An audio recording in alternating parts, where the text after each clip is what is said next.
here's how it starts, okay? You shoot dope, first of all. You get to a point where you can't afford to buy enough dope to get you high, all right? You start speedballing, okay? This way you got coke and dope together, all right? After a while, you can't afford to do that no more every day either. So here's what happens. You get on a methadone program, all right? Once you get on that methadone program, what happens is you get to the point, again, where you're not feeling it. So then you try a little game with the doctor, raising your dose, until you're like 150, 200 milligrams. Even two, double your dose, 300 milligrams, 150 twice, does not get you high. So what does the average dopamine do? He goes out and buys a benzodiazepam, which happens to have a reaction with the methadone. Now, when that reaction occurs, it puts you into a state of relaxation, nodding, and so on and so forth. And the more benzos you take, which are very cheap compared to buying a bag of dope and stuff, you continue to use them.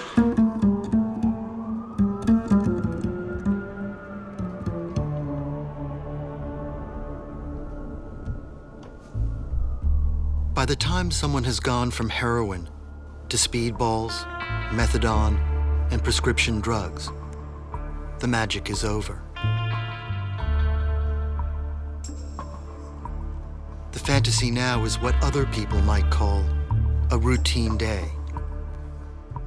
Maybe waking up, drinking a cup of coffee, and not thinking about getting high.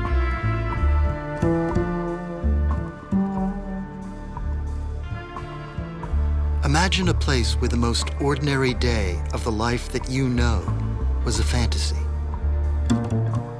Like a world that had only winter and fall, and the people daydreamed about a thing called summertime.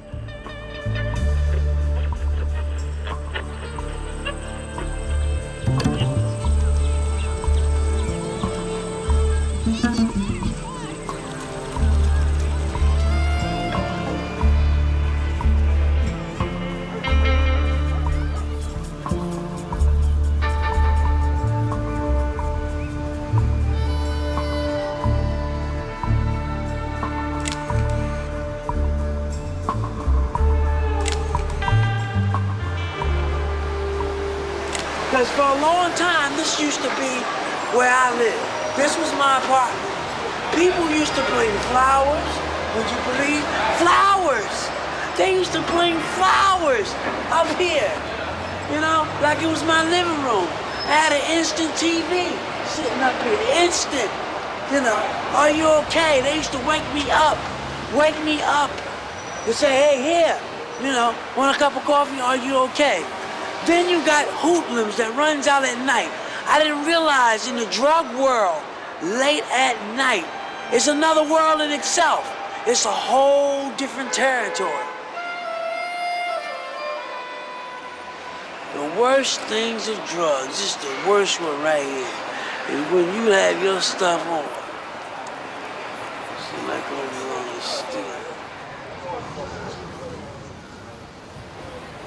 Now, here I am now, without too much thing. But see, it's not, now you ready for this? It's funny. I've been taking dope so long that I remember I used to have this disorder where it was hard for me to sleep, and I never nodded like this. It really takes control over you after a while. It affects your walk, your feet.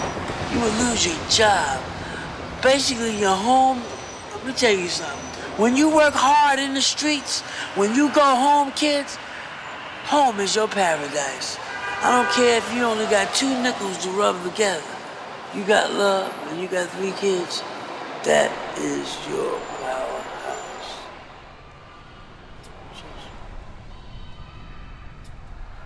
That's okay. Just like now, I'm just starting off. I'm about to nod off again, and it's fucked up. It's really fucked up, It's fucked up. I hate that, man. I hate it. You think I love that shit? Why do you think, now that I'm looking at it?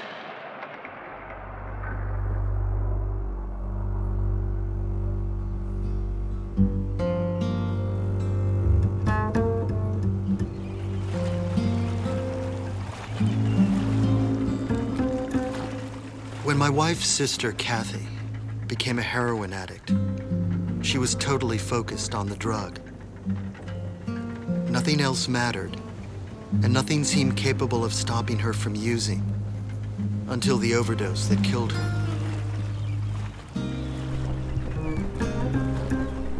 So one thing I know is that heroin addiction is work. By the time addicts have needle marks running down their veins, it's become the lousiest job you can imagine. With a boss who's screaming at them from inside their own skulls, and no days off.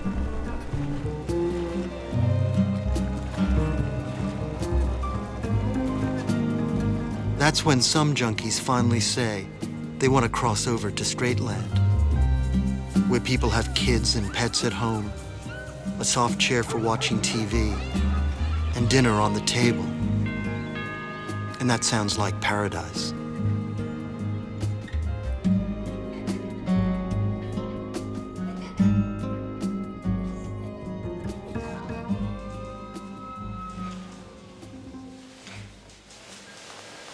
It's late. You're here after cutoff time. No, I'm saying. I don't want to hear no excuses, please. For today, just let it go and have a seat, please.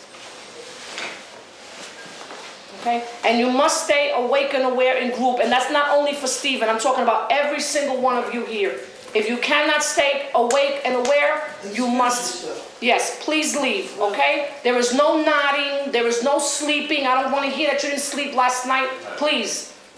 Yeah, I slept a little bit. You slept yesterday? I slept, let me tell you something, I slept till 3 o'clock until the cop told me to move. I had to move from the spot. So I had to go over there and sleep in an uncomfortable position.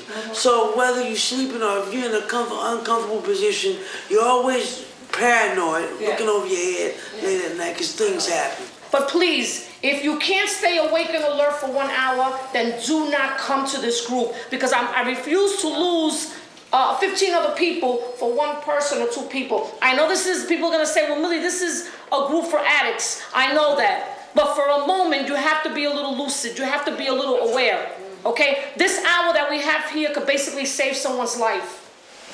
I will bet you that nobody's seen me nod here since any of you people know me. Millie may have seen me nod a few times, but that's it. And the fact is that I take my medication as prescribed, and I do what I'm supposed to do, and I do not sit here and nod. You know what? I may sit here and nod out, and you know what? I may miss out on the one thing that may save my life. There's a nod, which is a different total. Yeah. You know, I know because I did them all. If I was sleeping, you know, if I was nodding, there's a different look, a different thing, and I know. So please don't give me the stories about that you're sleeping or whatever. It's a big difference, okay? I am not high. Excuse me, Steven. Don't mess with my intelligence. Please leave. I can't have it. Oh, so you're saying that I am? Yeah. Excuse me. You have to leave. You have to leave. Can I ask you a question? Are you saying that I am? Yes, sir. You can't say it's the methadone because it comes to a point when the methadone stabilizes in the body. I was on meth for a long time, I know. So can you just please leave? I'm asking you to leave. I'm not going to ask you again. Could you give me one more chance, please? Steve, come back. We'll talk about this outside. We'll put Alice outside. I have to continue my group. We basically, you know, this thing that happened to all of you.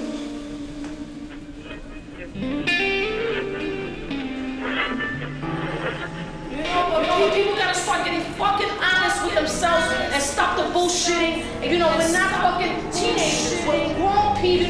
You know, and you're trying to make me believe your shit. I'm not gonna believe your shit. You know, I remember being sick. I play the whole fucking tape in my head when I see each and every one of you nodding or out there. You know, I play that shit back. 28 years of fucking dope, you know, and conning people and being sick and the stomach churning, you know, not paying the bills, not doing what I was supposed to do. So come on, let's cut the crap like, you know, and be honest with ourselves. I don't want to hear that the nod is from not sleeping. That's all bullshit.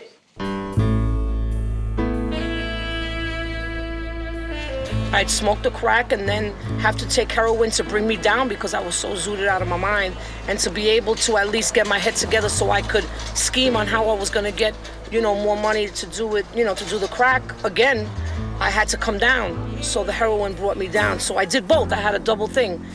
And then shooting the dragon, I was smoking in the crack pipe, also heroin and crack. So that was chasing the dragon. So that was what it was called then. So it's crazy, man. It's crazy, crazy. You don't care where you live. You don't care where you end up that night. You don't care, if you're in a shooting gallery. I didn't even shoot, but I ended up in shooting galleries. You don't care. You just don't care. You don't care what car you get into. You don't care who you talk to. You don't care who your bed partner is. You basically, as long as you can get what you need to get. That's how it was for me.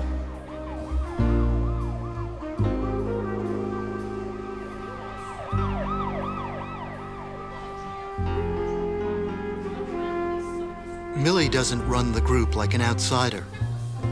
She has 28 years of drug use behind her, with 9 years clean. No methadone, no pills, and no relapses. But it took 2 husbands dying, 2 state prison sentences, and a drug heart attack before she sobered up. Grant me the serenity to accept the things I cannot change, the courage to change the things I can, and the wisdom to know the difference. Say it louder. Oh, God. Yeah. Whose is this?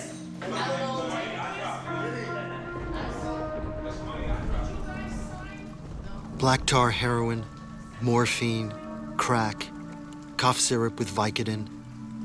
Name any drug, and someone in the group at some point was hooked on it.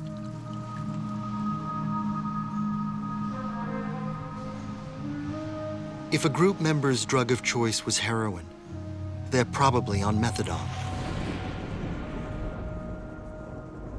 Addiction specialists call this opiate replacement therapy. They exchange a heroin habit for a daily dose of methadone, because methadone is a slower-acting drug that doesn't produce the extreme highs of heroin, but it does stop the addict from going into withdrawal. And methadone is a synthetic opiate that works on the same brain cells as the heroin itself. So if an addict tries to shoot up on top of the methadone, they don't get high. The opiate receptor sites on the neurons are blocked by the methadone which got there first, like a key jammed into a lock so that no other key can open it. If you read about methadone, it sounds like any other medicine. After all, it's been used to treat heroin addiction for 40 years now. But it's still such a loaded word. A lot of people hear methadone and they don't think recovery. They think a lowlife looking for a fix. Some people call it meth, some people call it methadone, some people call it metagene, some people call it medicine, some call it dose. It's all different things because it comes in different forms too,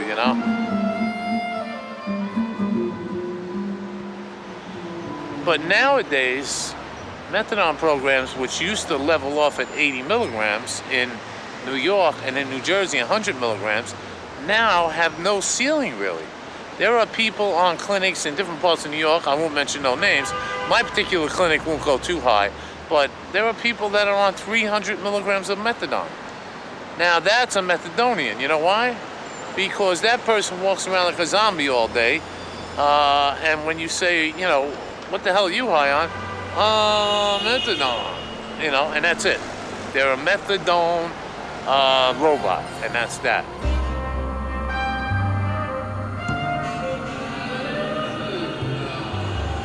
When you decide you want to get off, like I have, okay, it doesn't matter how much meth you're on. It doesn't matter how hard it is to get off. What matters is that you put the time in and you do what it takes to get off meth. And it takes a lot. Don't get me wrong. For somebody who's been on since 1976, like I have, okay, it takes quite a bit, okay? It takes a lot of mental help. It takes a sponsor, somebody to help you and let you know that, hey, guess what? This isn't gonna be easy, so you better be ready for the ride of your life, okay?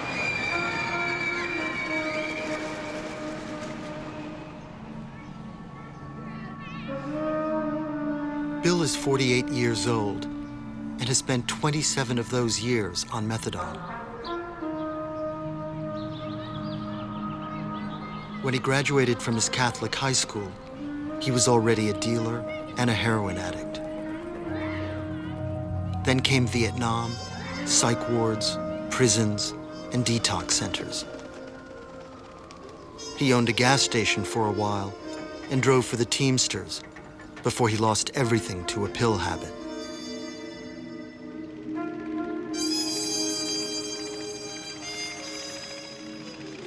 In the 1960s, pill habits meant amphetamines and barbiturates.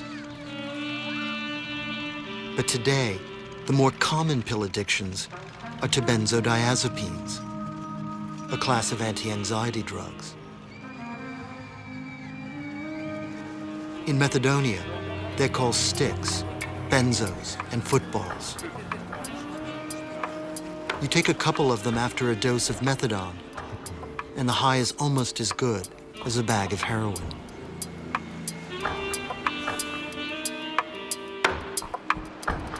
You know what a take-home bottle is? I'll show you what a take-home bottle is. This is for the weekend, so I don't have to come in tomorrow. They put it in a bottle, okay? They don't put it in the bag, they just put it in a bottle, right? Now, this is a regular-sized bottle because it holds a regular-sized dose. The fact of the matter is that they had to change the size of the bottles and make them bigger and squarer because people are on such high doses, it doesn't fit in there. You understand? So, I mean, that's what it's getting down to, okay?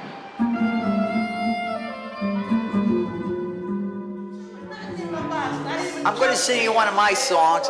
Sounds like they're 60s songs. Go. Hey girl, I tell you no lie, I'm gonna rock and roll my way to the sky. You just wait and see, girl. Oh look, you need music, okay? I can't do any better. It's a high-pitched voice. Now, even though I can't sing, if somebody else sang that song, it would become an overnight sensation, okay? Okay, and that's what I write. I write songs that are number one, okay?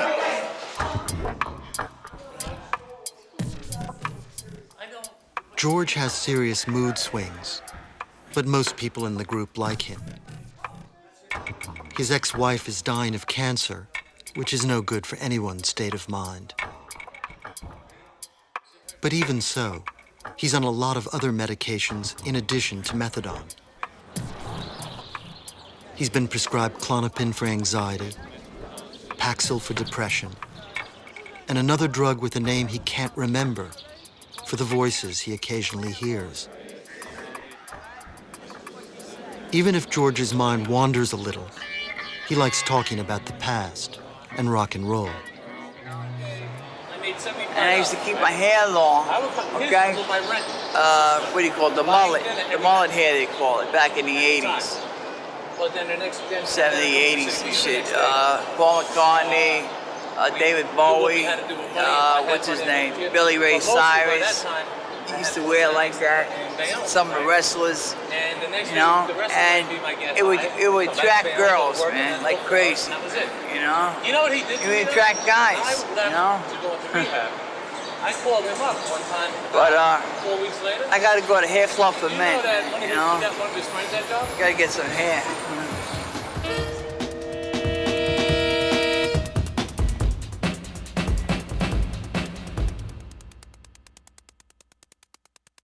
And HIV and hepatitis C travel the same. So very often, you know, people say, oh, did you test for hepatitis C? It's not a routine test. If you test positive for HIV, then they're going to say, okay, we better check you for Hep B and C because those viruses move together in the blood. So the same way that you got HIV, you could get hepatitis B and C. And I've had patients who had all three, plus CMV, herpes, chicken pox, varicella, which causes shingles. But as long as you're healthy and your immune system is intact, most likely you won't even know it. Susie came into the methadone program to get off Vicodin. before that, she'd had 2 heart attacks from smoking crack. But if you really want to know about her whole medical history, you'll need to know about bulimia and gallstones, an enlarged spleen, and hepatitis C. Susie gets seizures too, and she's only 38 years old. The doctors have just told Susie she's pregnant with twins. She's had kids before, but because of her drug habit, the last 2 children were taken away and put up for adoption. This time, she and her husband Eddie are hoping they can keep the twins. But Eddie got locked up 2 months ago for selling drugs. And, you know, he just wants to come home and be a family. Isn't he coming home next week or something? On the 4th, yeah, He's like coming home in no 10 time. days. And he even said, Mom, don't come back up till, you know, you come to get me. And he said, I don't want you, you know, traveling like that, but it's me. I miss him so much. I cried the whole way home, the whole night, the whole morning. You gonna have twins? Yeah. Right now, you guys are gonna start from scratch. And I'm talking about scratch. Now there's 4 people. 2 babies that are gonna depend on you. And then, not alone speak about that when you go to the hospital to have these babies, if BCW steps in, that's a bigger fight. Because if they're gonna take the babies. That's what I'm doing as much as I'm And doing. yeah, but this is nothing. This is nothing. Once they take the babies, that's when your proving is gonna start. Nope. Wouldn't give my babies up. Not giving them up. Oh, no. Yeah, because Not it's giving gonna, my babies up. it's gonna be. I'm going through, you think taking a half a stick, I'm down to a half a stick of Xanax a day. You think it's not kicking my ass? You have BCW cases in the computer Yeah. for being an unfit mother. Well, Being an unfit mother. one was- It doesn't matter. Anytime that there is a previous case, even if the case was closed or someone adopted or whatever, they're gonna go into the background, they're gonna check. Right. Okay? And what they do is that in the hospital, they normally, and this is what I'm saying and I've seen, they remove the babies, you know, and they put them in foster care until you can prove that you are going to be a fit mother. You just don't think that you're going to walk out the hospital with these babies. It doesn't work like that. You got to prove yourself. You got to prove yourself. You know?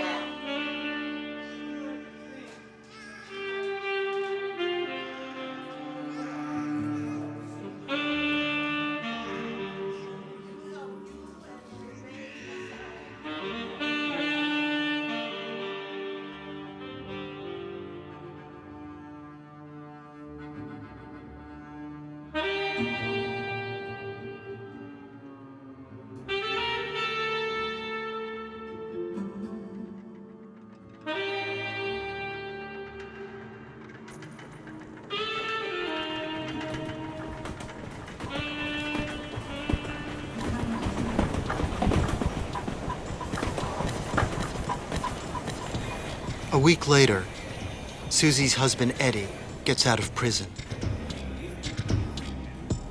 Growing up, Eddie wanted to be a clothing designer, but he dropped out of high school and worked for his father at the Fulton Street Fish Market. Eddie was already into hard drugs, so it didn't take long before he was living on the street. And that's where he met Susie.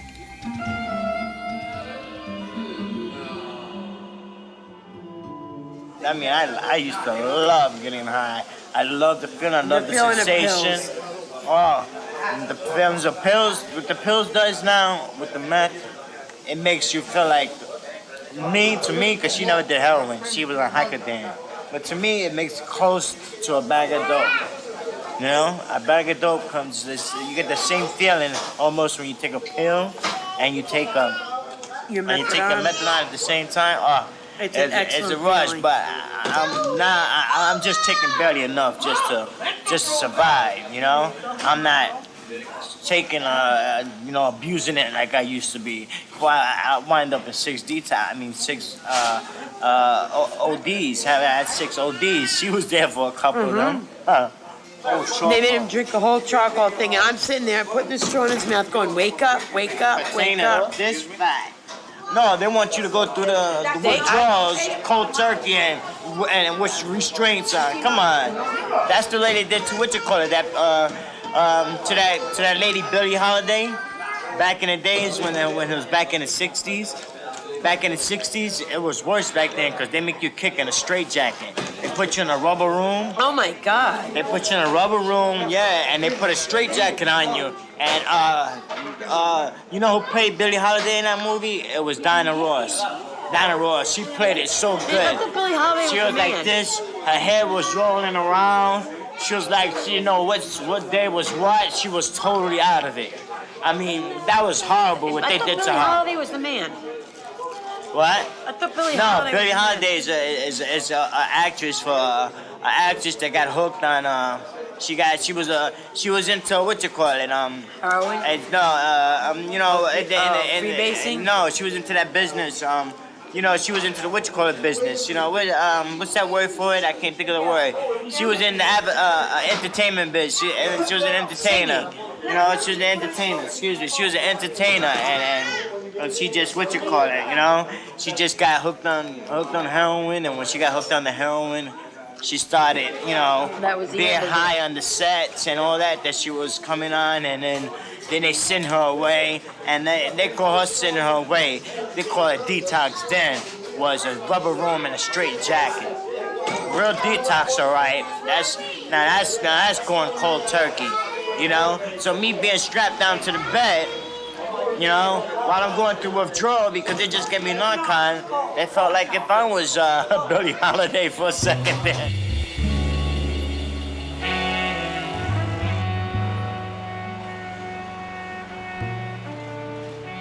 Treatment for heroin addiction has changed a lot in 40 years. And methadone has clearly provided a more humane alternative to straitjackets and rubber room detoxes. But in the old days of methadone clinics, like when this newsreel was made, the doctors who gave methadone to addicts could not have foreseen the variety of benzos that would be available one day, or how those drugs would interact with methadone.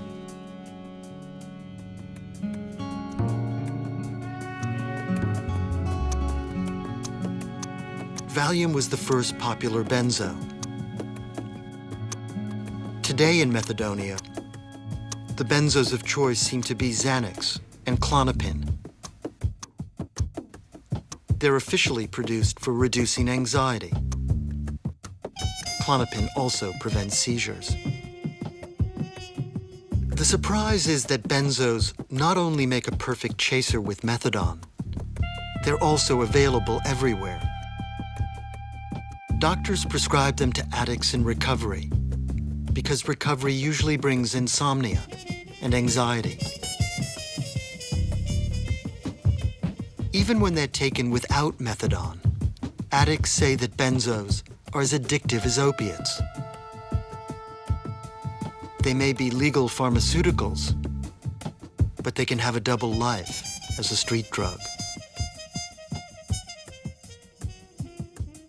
If you ever want to see your brain fried, then use the benzos, okay? Yes. Because do you see how stuck an individual gets on the sticks, okay? On these benzos, how much it eats up your brain. You guys don't realize that even when you get off it, if you use it for a long amount of time, what happens is that you still have the same habits and the cognitive behaviors, and you're slow. You know, someone could be talking to you. Yeah, you know, someone could be talking to you, and it takes you a while to be able to respond and understand what they're saying.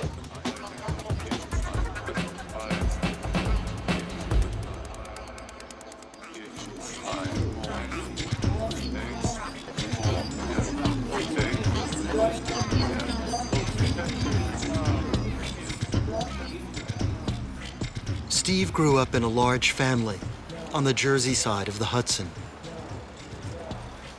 He was a security guard for years and didn't start using until his mid-30s. But once he did start, his habit got him fired and on the road to 5 years of homelessness. But right now, Steve says he's feeling good. He's just popped a couple of benzos on top of his methadone and wants to talk about what's been happening to him recently. And I was getting ready to go to the Brooklyn Bridge. I already had my medicine. I was gonna take all my psych medicine, put it all in my mouth. I had bought a bag of dope.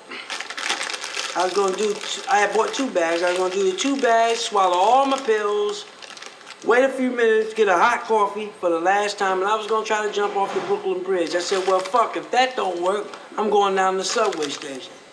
You know? And try to find some depressed man that don't give a shit about his life to push me off. You know?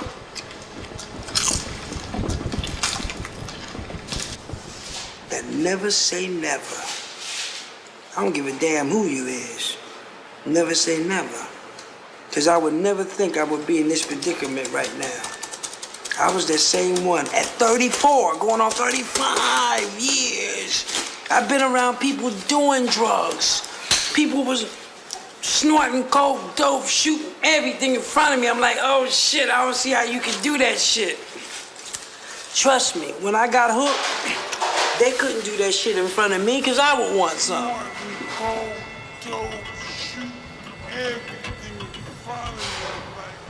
Please, please, I beg you, with all my heart, don't never do drugs. Never. It's terrible. You see this food here? I didn't pay for it. I had no fucking money.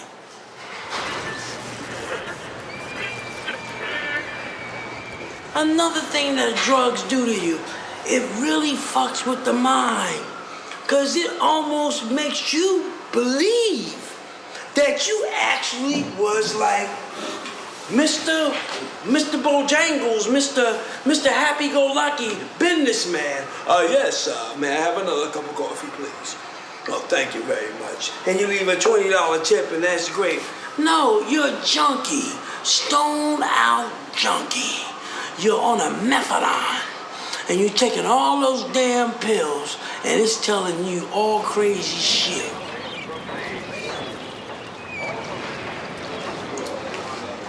Methadone programs are not there for you to stay on no 40, 50 damn years. It's a guy I know, been on methadone program for 30 years. I had to look at him and say, you know, that's the most ridiculous shit.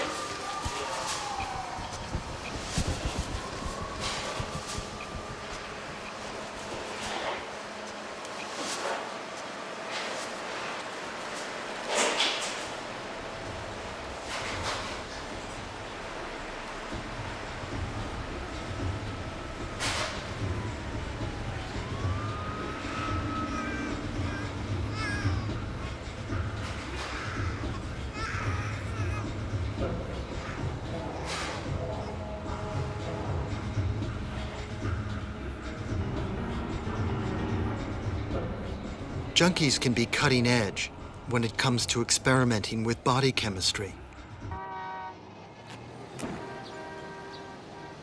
They figured out how to combine legal pharmaceuticals, benzos like Xanax and Klonopin, with methadone.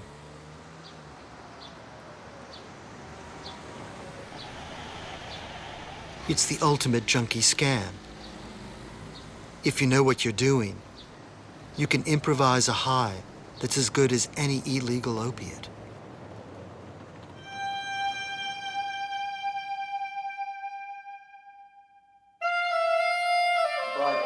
But how do you deal with the heading of this is how dealing with painful feelings? How are you dealing with painful feelings?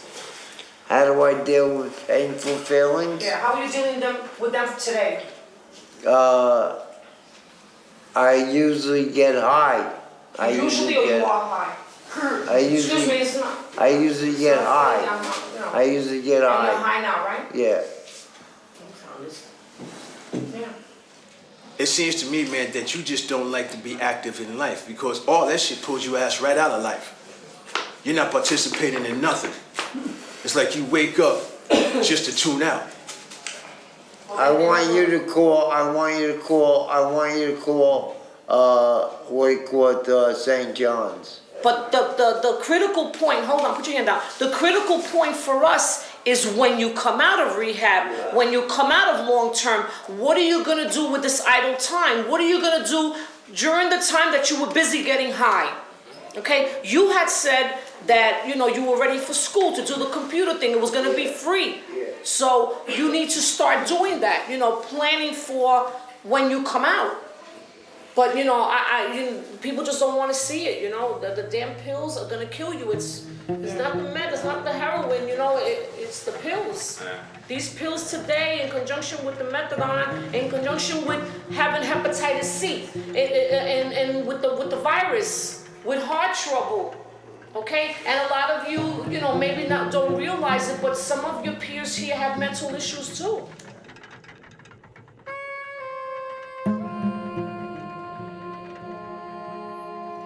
Jeff is 56 years old and has been high every day of his life since he was 17. Last year, he went into at least 10 detoxes, quit them all, and he's still stuck in Methadonia. That's why a lot of junkies call methadone liquid handcuffs. They say you trade in heroin addiction for methadone, but you're still in a world of habits and suppliers.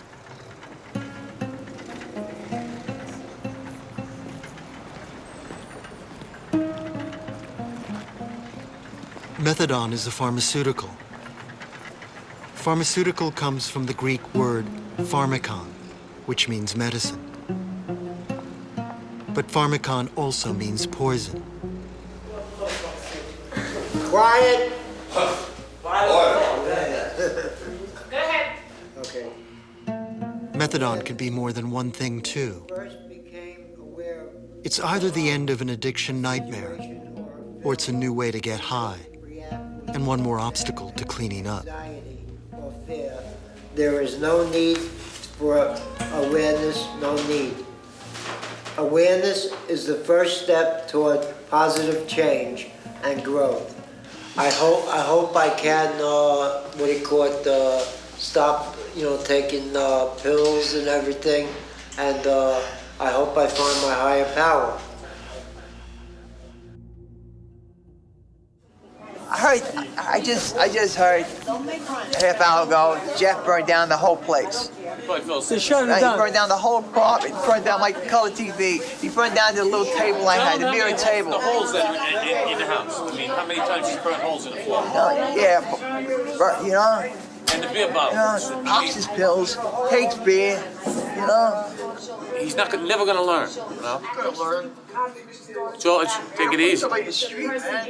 He didn't do it on purpose, okay? He does, burn down the whole house and shit, man. I'm treating him good, man. I know. You know? George, I understand that. No, anything comes up, I'll let you know.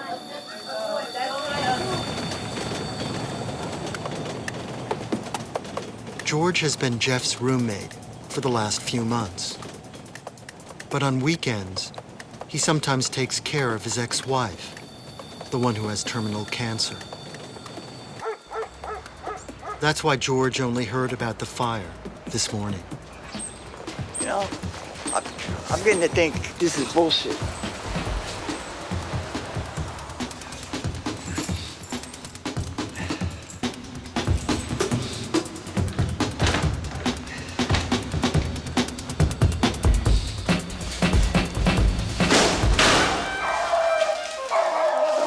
This.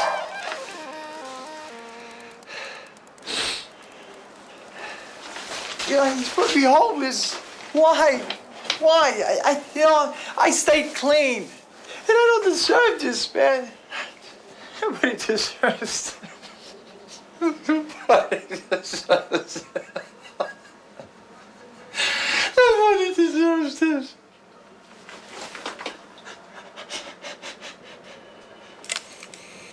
Nobody deserves this.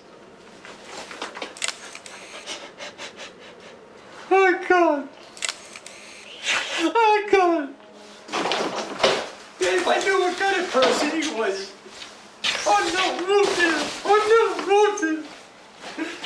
Oh, God. Why?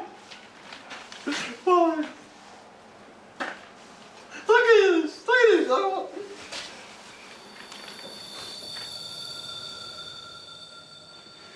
No, he's got a problem, yes. You know what? He doesn't want to help himself. I've tried, man. This is all I can do is try.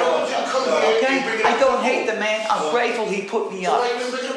Okay? But there's only so much I can do. You gotta want to, man. You know, okay? I'm gonna say something. Okay? I took 2 Clonopins and 1 stick, right? I went home and I bought beers, right? And I was drinking beer.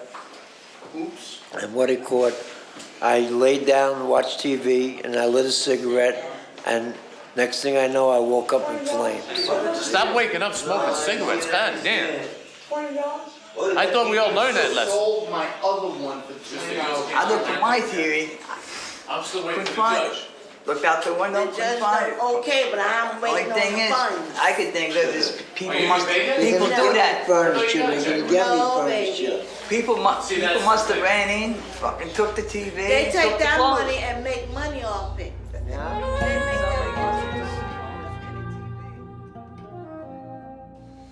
I stole, okay? And I shouldn't have, because I was getting, in 1970, 71, I was getting $700 a week. And you can get that from H&R Block, okay? What? H&R Block is an income tax people. I didn't understand that. Oh. You can't get that from them? If you work for it, you can. Listen, Billy, I don't mean nothing against you, just listen. I won't say. Okay? Because he interrupts me. Right? Yeah, you're right. I don't have... I get a high school education. You call it a high school education, but you don't have to. That's a better school was then. I know we don't need money, that's why. My mother died when I was 4, stepping on the wire. My mother took for me to go see my father. I don't know how he managed. My father was in the mob. Mario, Maybe I shouldn't say that. Check that out. Drop that. You mind? Yeah, I have in my mind. No, I said, do you mind me interrupting you? No. If you do, I'll tell you. All right? Yeah, I also have in my mind because I say no in one place. Do you mind? And I said, do you mind me interrupting, is what I said, not your mind. No. Now you can say whatever you want. Okay, go ahead. All I know is I did some bad things in my life. Enjoy yourself. Can you dial the number for me at least? Or you don't know how to do that? No, I don't know how to dial a number. No, Mario, let me see it. Let me see it. Thank you, man. Give me the friggin' thing.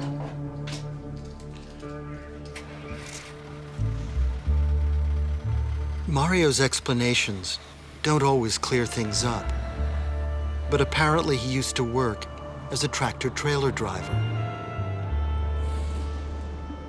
His wife and daughter were killed in a horrible car accident sometime in the 1990s. Mario stopped using heroin 45 years ago and has been struggling with pill habits and other drugs ever since.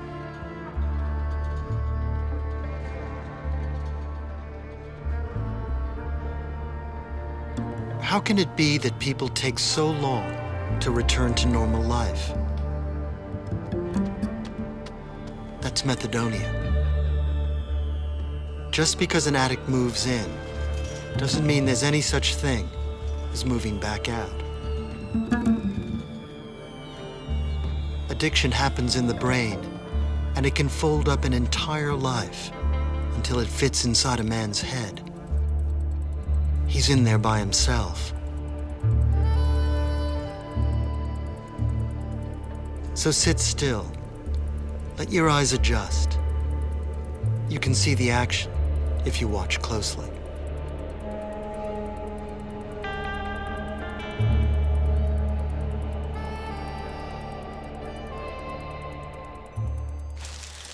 That this is not just baby. I'm 5 months, I should barely be showing I'm fat. Yes.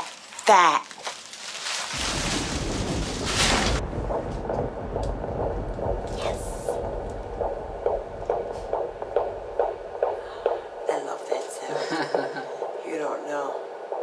That's why you're coming every week. Yeah, you better believe it. Yeah. This was my second seizure. When? I had it on, the last one I had was on Saturday. Like how long? I don't know. witnessed that? My husband was not home. I felt it coming on. I know when I'm gonna have a seizure because I vomit. And I sat down very quickly. And when I woke up, I had slid off the bed. So when you were yesterday in the hospital, did you tell them you had a seizure? Yeah, I did tell them. Okay. I did. Most probably want your to. levels are too low, you know. I know. You have to take your medications. Scared.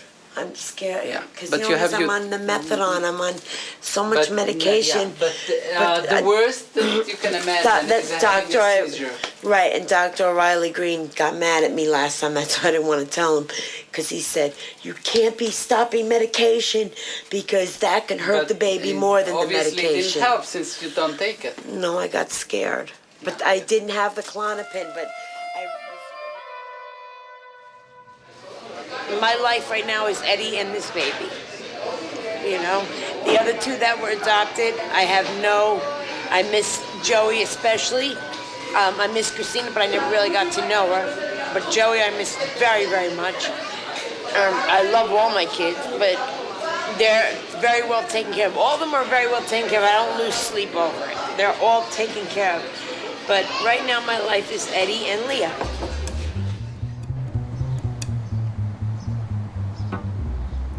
Earlier in her pregnancy, Susie thought she was having twins. Then a sonogram revealed it was only one baby, a girl. Susie and Eddie decided to call her Leah. The sad fact is that Leah is already addicted to benzos and methadone. So the first thing on the agenda when she's born is for her to detox. The second thing is for the caseworkers to decide if the parents are fit to keep her. Yeah, well, what I'm gonna get when we get to the next place, I'm gonna get a coat rack. Yeah. And, so this way we can hang our coats But that's in a a coat studio rack. apartment. That they have closets, you know, that's a studio. So would you sit down and eat? Because you was hungry, you know? I haven't told had a you, cramp. I told you there's 3 slides, 2 slides.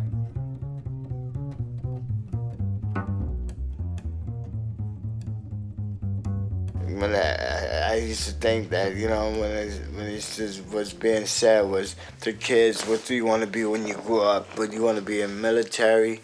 Do you want to be a doctor? Do you want to be a fireman or a policeman?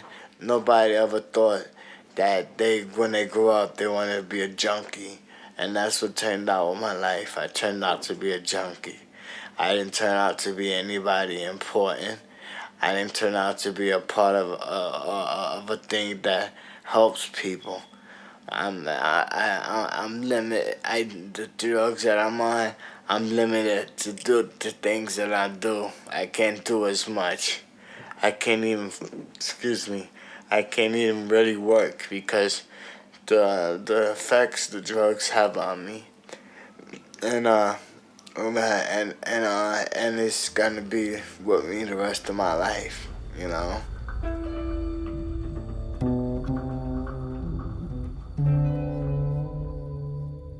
I feel that I think I'm never gonna get out the methadone, you know.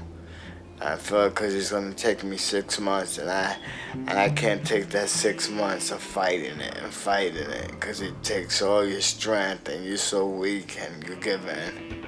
So I think I'm gonna be on methadone for the rest of my life.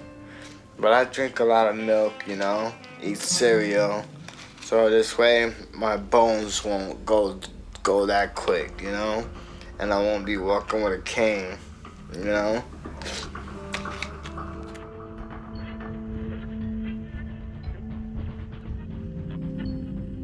Methadone users themselves are often misinformed about the drug. Eddie thinks that methadone destroys your bones, when the real damage to bone density comes from diseases quite common to former addicts, like hepatitis C and AIDS. Also, methadone users sometimes say it's a Nazi drug, originally named after Adolf Hitler.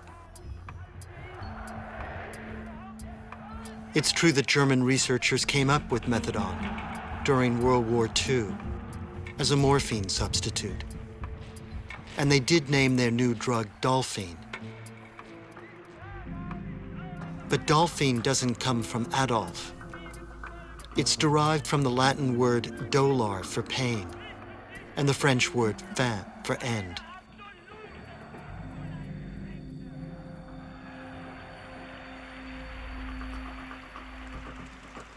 The drug was first used to treat heroin addicts 20 years after World War II at the Rockefeller Institute in New York City.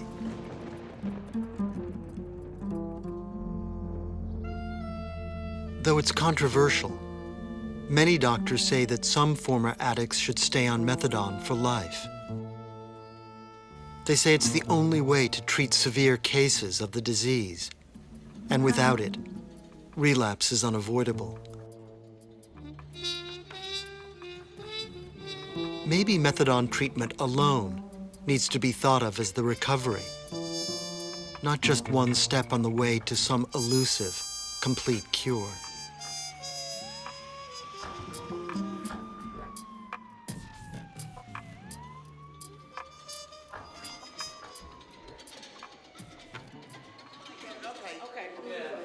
What made you want to get off methadone now? Because and also I'm gonna be 50 years old in September. Forget about 50 years old. That's right. Because what? I'm gonna be 50 years old in September. 57, man. Wait a minute. 50 years old in September. Also, okay, next Thursday is gonna be 14 years I'm HIV positive. And I don't want to have, as they call, liquid handcuffs. But listen, Steve. Listen, what I can't picture here is that why would you want to knock off your methadone and stop taking your methadone because you was HIV positive for 14 years come next Thursday? Because I'm not getting any younger. Coming of age, being 50, or because you're HIV positive and all that stuff, those are all great reasons why to get off, okay? But the greatest reason of it all should be, and needs to be, that you're ready. That's right. That you want to, that you're ready. You are not emotionally, physically, whatever, because you're a chronic relapser. Stop the bullshit. I know I am. Stop that. I admit it. I admit just it. keep quiet. Yes. You're a chronic relapser. Today you'll be doing fine, and in a couple of days, some shit happens in the wind, and you want to go get high and go on a run. And every time you go on a run and you come back, you're worse. Right. And if you don't stop, God's gonna lay you down, man. Why would you worry about getting off meth in such a freaking hurry? Well, I mean, how do you plan on getting off? Just throwing it away?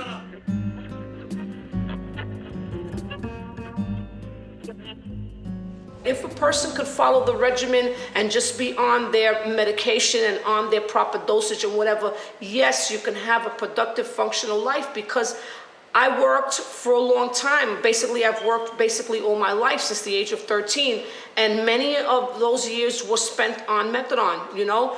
I also had my guidelines. There wasn't a level of methadone I went over. You know, there was, you know, I didn't want to go over a certain, I didn't want to be on 100, on 150, on 90. I didn't want to, you know, so of course, definitely I stayed on a level that I could basically function, and no one would have to know, you know, my private life that I was on methadone, and it wouldn't show. You know, I didn't want to go there because I also wanted to work and make money and have a decent, semi-productive life. But basically that's what we miss, though, when you're on methadone. It's the drama, but then that also wears out. Eventually people get tired of all that, you know, running and chasing or whatever, but the reason why you stop that running and chasing is because you're getting old.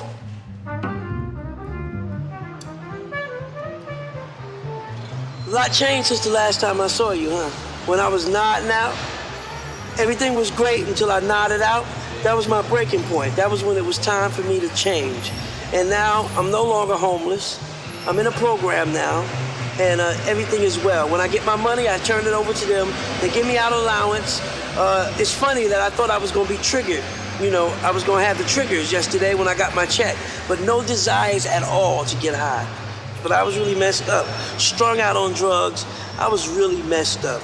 I was stinking, my girl didn't want to be bothered with me. Now that I got clean, she told me everything. She told me everything that was bothering her that kept her away from me.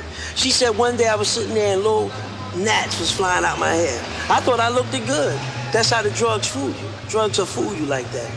And that's the way I was until I fell in love with this girl, and she made me feel like a person again. Made me feel like I was important. So I picked myself up, and I said, well, this is it. I don't want no more drugs. And I did it all on my own. That was so great. I did it all on my own. Steve did it all on his own. I went to rehabs, I went to detoxes, but you could go to detoxes and rehabs all you want, but if you don't get it for you and love you, none of that shit's gonna work. And the reason why I curse is because I'm angry. You know, when I think about all the misery I cause people, all the pain, going to jail to the point that the cops knew me and they laughed every time. Oh, when are we gonna see you and get in handcuffs, Steve?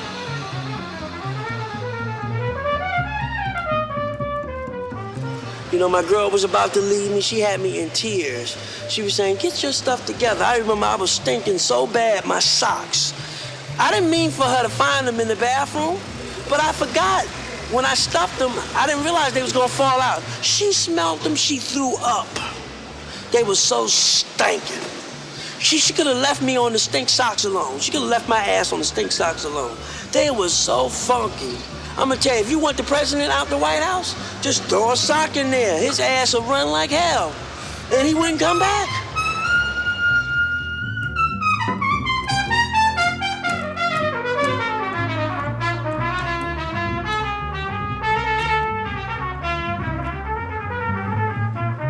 I need a needle, yes you do.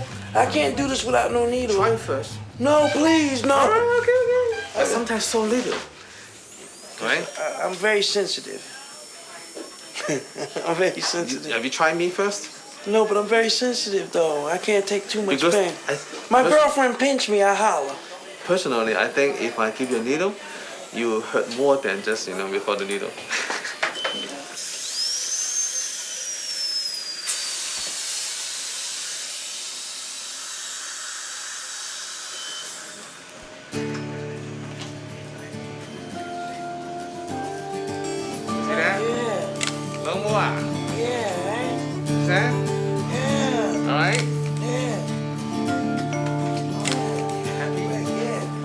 See, this is what happens when you get clean. You realize that you let yourself go, and then you want to do something about it when you come clean. Because when I was getting high, I didn't think about no shit like this. I mean, today I feel good. I was anxious to go to the dentist. You know when the last time I've been to the dentist? I don't know when the last time I went. But look, I'm clean, and I want to get my teeth done.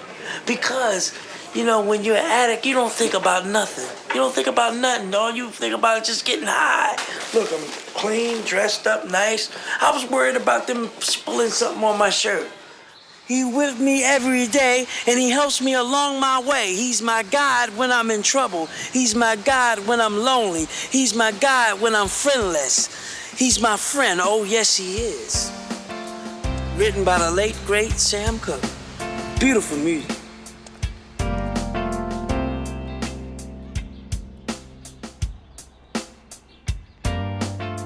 Even though Steve is no longer homeless, or popping pills, or nodding out, he's still on a high dose of methadone.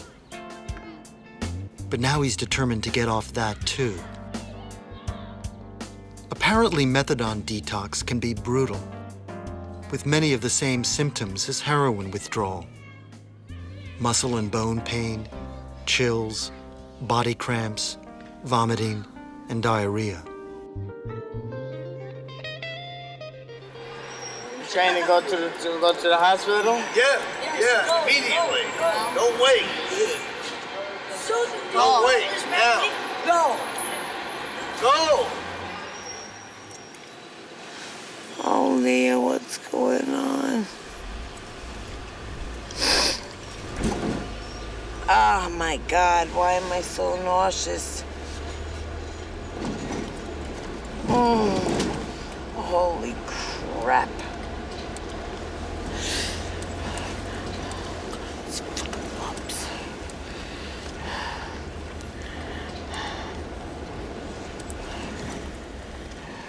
I don't want her to come out yet. A part of me does, because I can't take this pain anymore. The baby's gonna be fine. Believe me, they're gonna take care and they're gonna make sure, okay? They're gonna make sure that the baby's gonna be fine, so you gotta stop. The baby's part of me, so she's strong. I know she could, believe me. She sounds like a horse galloping. With the heart and the strength that I got, believe me, Leah will be fine. Oh, God, I know they tell him to breathe, and you can't breathe. What's wrong? I'll say it real quick. No. Don't what you call it. Don't strain.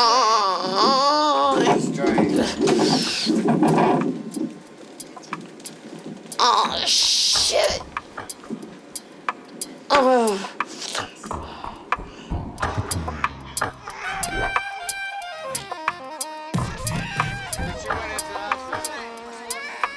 Yeah, she had the baby.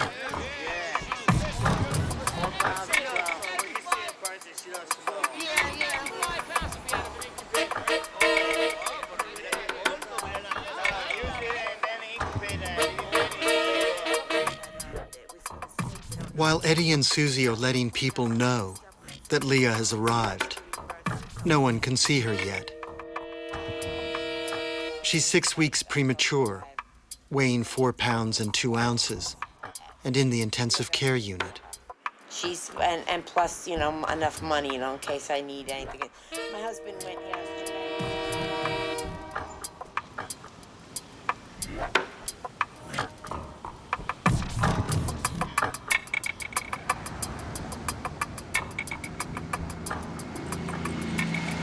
You know, the magic wand and the magic is here in your heart. Okay, when you make that commitment that you no longer want to use, you know? Well, if you come up with that pill, you let me There know. is no damn pill, man. If there would have been one, we all would have taken one by now. I know that we all are sick and tired of fucking using. You know, I know, you know, relapsing and fearing the moments and fearing the problems that come along and then right away use. There is no friggin', you know, easy pill. And thank God Monday is a holiday. For who? For me. Why, you're not gonna use Monday? No, they would have taken urine. I know that. And like I know what I'm doing. Can I do this? I've decided to stop, you know, the heroin. You know, but I used and I said, wow, that's stupid. They might take Monday. Since George was burned out of his apartment last winter, he's been living with his ex-wife. He's concerned that her cancer is getting worse. We've grown apart, okay? I really believe that, all right? Okay? I believe the chemotherapy has something to do with it, but we've grown apart. We've grown apart, and there's nothing else I can say. There's nothing else I can say, you know? But Rachel, I feel close to, but Rachel is straight.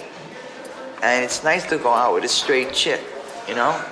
And Rachel's in her 50s, and I said, I think you're 38 to 42, and she says, oh, you know, diamond isn't a girl's best friend. Makeup is, all right? A guy likes to see a woman feminine, okay? What turns me on is stockings, okay? There could be a woman, a beautiful woman, wearing a nice dungarees. And there could be a woman that's half-assed wearing these stockings, and then I'll go along with the stockings because I'm a leg man, okay? That's it, all right? There's an ass man, a tit man, and a leg man. I'm a leg man, okay? It's like kryptonite. It's like love potion number 9. It's like Cupid. I gotta go, you know? And Beth put them on, you know? I just went gaga, but, you know?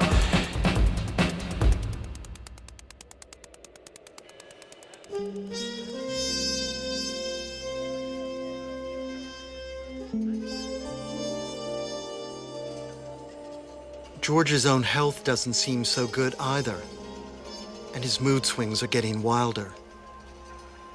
He admits that he's been shooting cocaine.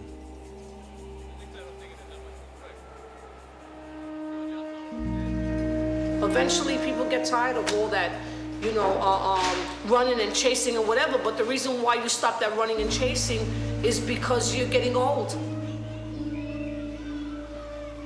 Because I don't want to fuck around no more. I just don't want it no more, man. I've had it. I'm getting too old for that shit, man, you know? Really, that's what it is, man. I'm getting too old. And who knows how long I'm gonna be here, man, you know? That's all I got to say on that subject.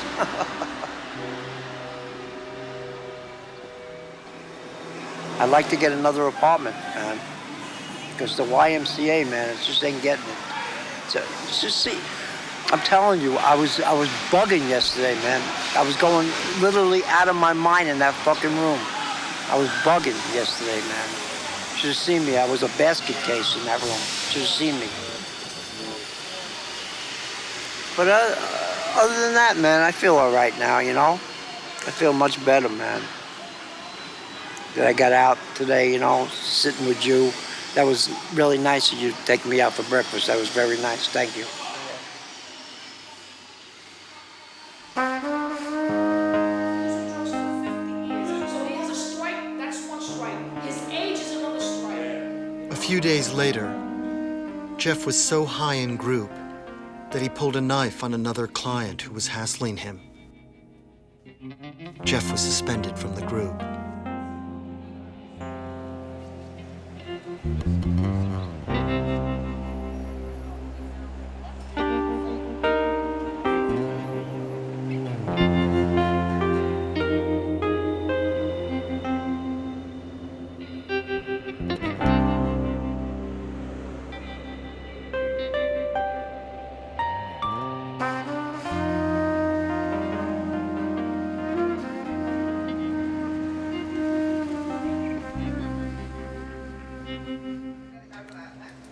You take 2 pills, say Xanax.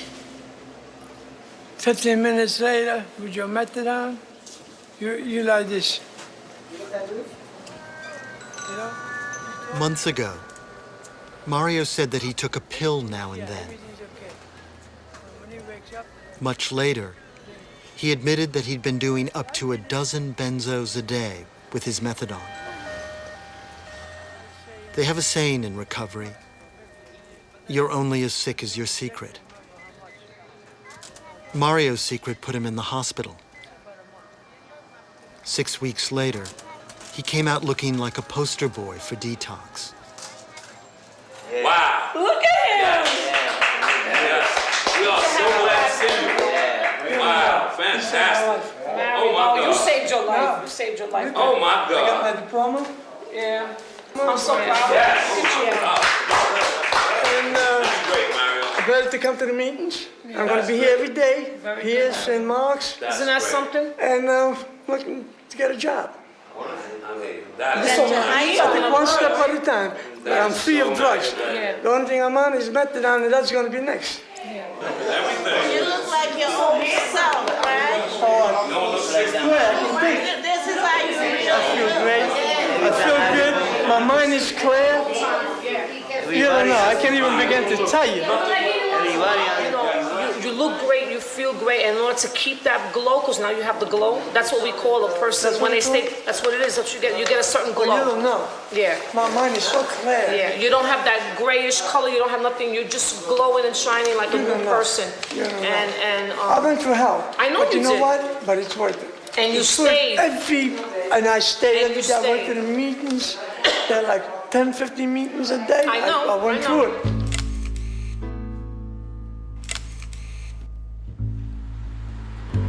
But to kick a benzo habit, it's, oh God, compared to heroin, there's nothing compared. I mean, this benzo's getting into your bones, inside your bones, and eat you up alive, slowly.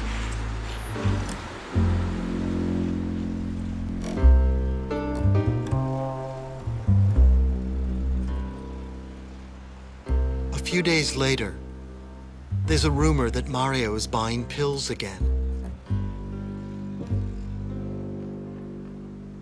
As hard as it is to withdraw from benzos physically, it's even harder to get over the psychological dependency. Does addiction somehow change your brain so that the craving for drugs never wears off? A disease like diabetes prevents the pancreas from making insulin. Maybe addiction alters the brain so it no longer makes willpower. So then what is recovery? It's all about choices. You know, it's all about choices. I just happen to be very stubborn, you know? And when I decided that I wanted to get clean, I was stubborn. And I said, I'm gonna go for this. And the more people said I couldn't do it, the more I did it. I don't believe that no one cannot get clean, you know? Wanting to is, you know, the desire and working at it. You know, people just find it easier, comfortable to just stay stuck in that. It's easier to be an addict. Sometimes they feel in their minds it's easier. What if you're not as stubborn as Millie? Are you an addict for life? This seems to be the paradox of recovery.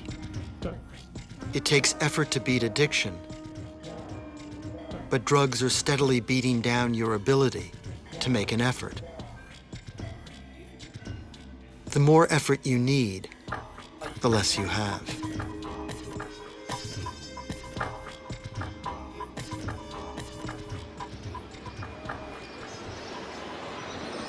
Don't think I ain't scared, I'm scared. I walked down the street, I bit my lip yesterday. I thought I was having a seizure. I thought I was about to have a seizure. I bit my lip. They say you try to swallow your tongue when you, what's the name? I was scared yesterday. That's a fucked up feeling. You don't know if you're gonna make it to the next. And I'm wondering if they dropping me too fast. Can I go in a cardiac arrest? It's 80 or 90 degrees and I'm detoxing. A program that dispenses methadone is licensed to maintain a client on the drug, not necessarily to take them through detox. When Steve said he wanted to get off methadone quickly, he had to sign a form stating that his actions were against medical advice. Are you on your way to work? Then the clinic started dropping his dose rapidly. It's very important if you pick up. It's very important. I have to talk to you. It's very important. When he gets down to 40 milligrams a day, then he can be hospitalized to complete the detox. If that doesn't sound pleasant, people on methadone will claim it's intentional. They point out that most of the programs are privately owned, and there's a lot of money to be made on methadone. The programs hate losing a client. They told me that... Oh, that suicide detox. They told me that, you sure this is what you want? I said, yeah. Yeah, but just do it a little slower. If I were you, I would give him the card back, okay? I would do 10 a Tell him to month. slow it down. 10 a month. Do a reasonable detox. That's not reasonable. That's a dead man's drop. Suicide. By the time you're at the end, you're going to be shooting dope. I'm not going to wish it on you, but I can guarantee you. That's why they don't call it methadone detox. You can't find methadone detox unless you go inpatient. So therefore, when somebody wants to get off, they try to hurt you a little bit, and they gave him a good ass whipping with a couple of drops, and now he's thinking about what to do. I know he's hurting.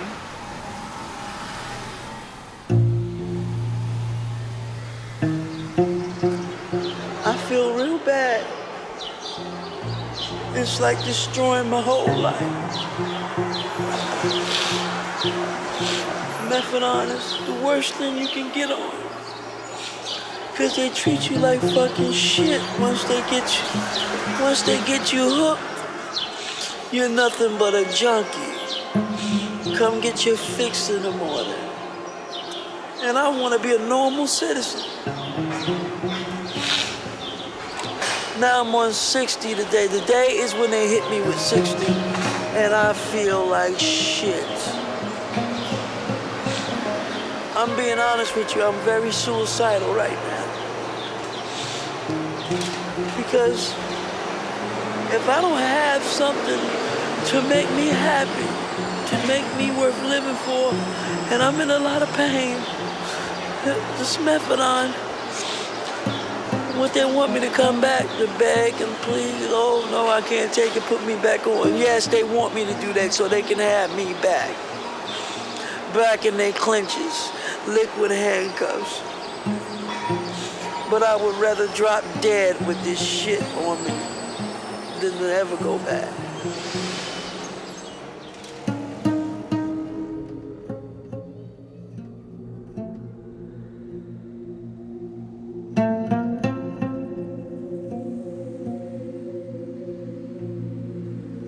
Leah detoxed from methadone and benzos before leaving the hospital.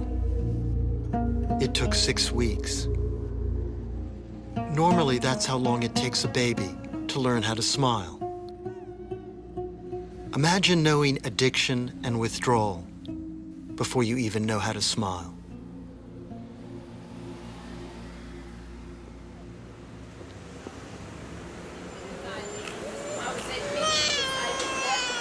Okay. But just like great. No,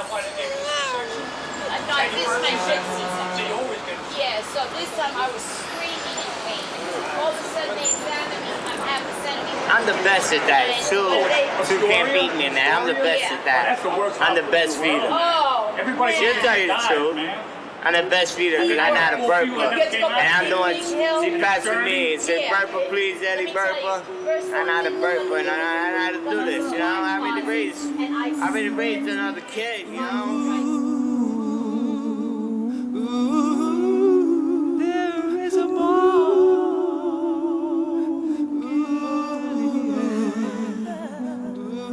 to make the wounded whole. There is a ball in Gilead to heal the hopeless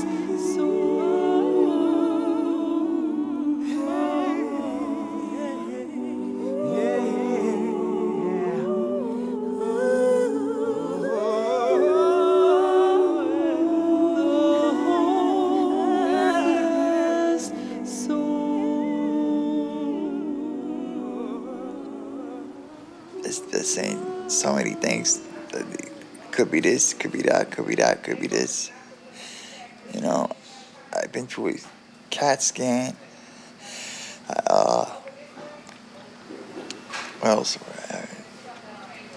I've been tested for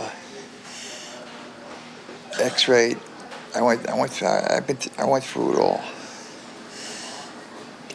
I just want to get my life back. You know, so I just want to walk on my own and just start a whole new life. That's all I want to do.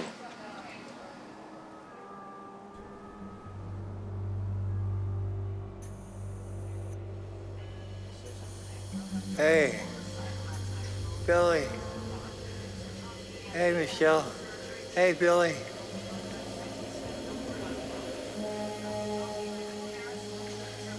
Billy. Billy. George can't explain what's happened to him. He thinks he's had an operation on his lower spine, and he's fighting a severe infection.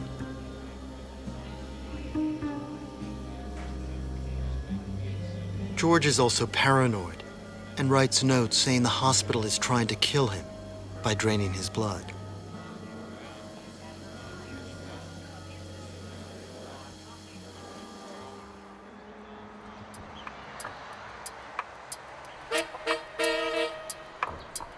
Steve guts it out on his own until he's down to 40 milligrams of methadone a day. Now he can go in the hospital for the 10-day detox. This is Steve before he goes in, having coffee with his girlfriend. This is his girlfriend's hand. She refuses to let any more of her be photographed.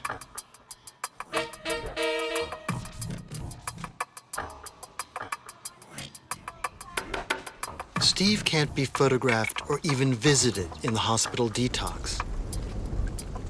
He stays in there a week until his dose is down to almost nothing, and he feels so sick, he quits the detox.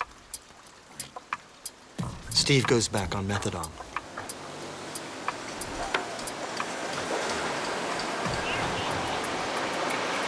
Earlier, when it started raining, I started saying, good. I mean, it's gloomy, everybody else have a gloomy day. But that's not fair, that's not right. You know, let everybody have a blessed day and let things work well for them, because I hope things will work well for them.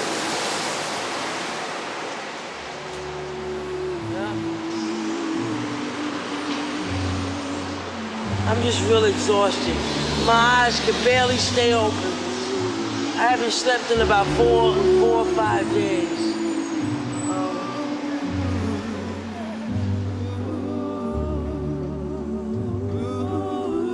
There is a borderland to make the wounded whole. There is a balm in Gilead to heal the hopeless soul. If you make drug addiction into a story, it could be a pleasure to hear about. The prodigal son comes home. I was lost, but now I'm found. The happy ending.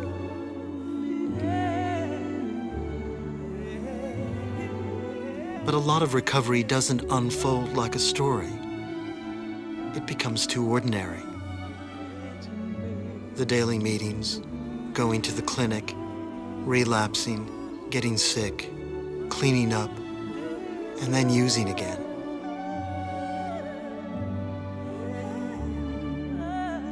Maybe this is how addiction most resembles a disease, because a lot of diseases don't go away either. You just keep on managing them. A trip to the doctor, exercise, take your pills, and so on. That's the same kind of story as fighting an addiction. And telling it can take a lifetime. Heal me.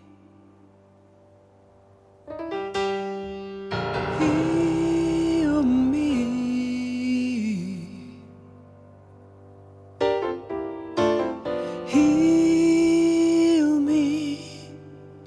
Heal me. Heal me before it's too late.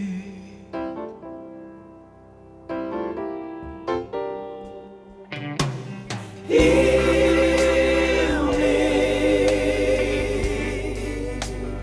Heal me. Heal me. Heal me. Heal me before it's too late.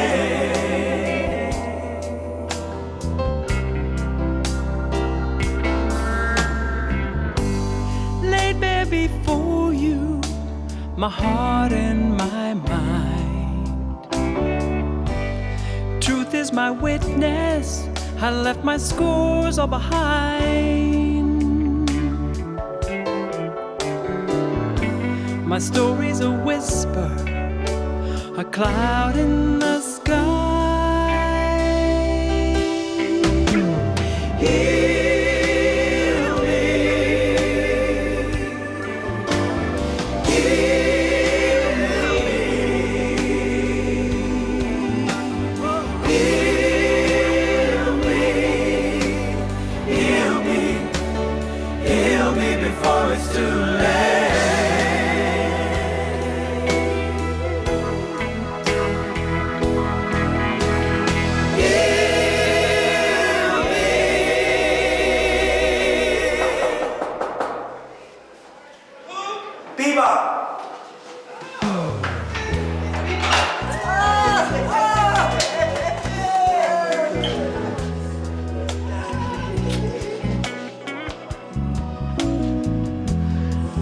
As you can see, look, this is a family reunion. 5 years in the making. My favorite nephew. My favorite nephew right here. And I love him. And I'm glad he forgave me. God is good. The Lord is good all the time. Anything, God. Hey. Your great niece in there. These are my great nieces. Yeah. Uncle Beaver. Hi. You remember I was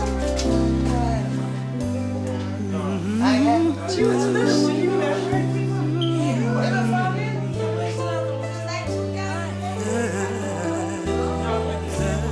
Uncle Beaver. I'm Uncle Beaver. I'm Uncle Beaver. You know that? What's my name? Uncle Beaver. Uncle Beaver. Uncle Beaver. Uncle Beaver done shit time on us and stuff.